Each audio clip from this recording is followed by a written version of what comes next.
And it might not happen right then, but I can guarantee you, he's going to set you free at Friday.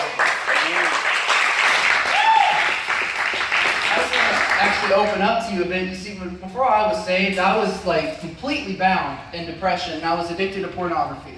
I was bound in it for, goodness, 3 years, and I look back now and I don't know how in the world I survived, really. I don't know how I was able to live life not knowing what's tomorrow. But one day, he finally exposed me. He stopped me in my tracks, and then a week from that day, I actually got saved right there on that altar, and I didn't leave that altar until things were right. That day I was set free from depression and suicidal thoughts, and then fast forward to June 29th, back at the ramp, that morning Jacob Peterson said, "This will be a day you'll never forget." I thought he was kidding. And then that same day I got baptized, and I was able to be set free completely from pornography. And I had not actually had another thought like that in the... I mean, it's completely gone. Like, you could just feel that other person being left in the waters of Williams Creek. And ever since then, I've never been the same. He fell to the ground and heard a voice say to him, "Saul, Saul, why do you persecute me?" "Who are you, Lord?" Saul asked. "I am Jesus, whom you are persecuting," he replied. "Now get up and go into the city, and you will be told what you must do." The men traveling with Saul stood there speechless. They heard the sound, but they did not see anyone. Saul got up from the ground, but when he opened his eyes, he could not see anything. So they led him by the hand into Damascus. For 3 days he was blind and did not eat or drink anything. You see, what I got from that when I read that story, I heard him tell me, he's like, I stopped him from what he was doing. And what he wanted me to tell you guys tonight is he stopped you from what you were doing to bring you forth to what you're about to do for him. He has to get to a place where he sees that you're not going anywhere good, so he's just going to stop you right there, and then he's going to be able to teach you, and you'll be able to learn from him, and you'll be able to grow.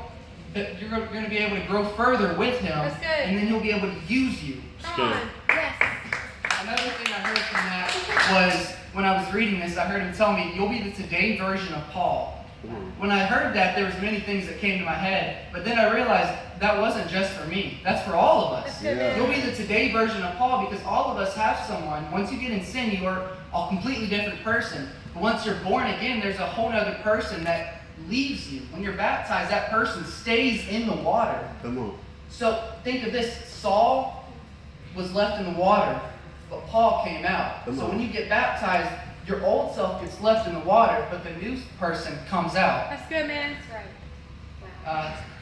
Back in April when I was saved, the day I was saved, he actually spoke to me a message. It's about chains. You see, when we sin, we get ourselves under bondage and end up in chains. But when we lay it all down at the altar, stop going after the things of the world, but start going after the heart of God, and when we give our lives to Christ, we become a new person. You see, the word chains, C-H-A-I-N-S, forms into a new word, Christian, C-H-R-I-S-T-I-N. All the letters in chains are in Christian, and when we are born again, we are formed into a new person, along with the word chains is formed into a new word. You see, he doesn't just change one thing, he changes everything. That's good. Real quick, I actually want to read the story in Mark chapter 5. They came to the other side of the sea, to the country of Gerasenes. And when Jesus had stepped out of the boat, immediately there met him out of the tombs a man with an unclean spirit. He lived among the tombs, and no one could bind him anymore, not even with a chain. For he had often been bound with shackles and chains, but he wrenched the chains apart, and he broke the shackles in pieces.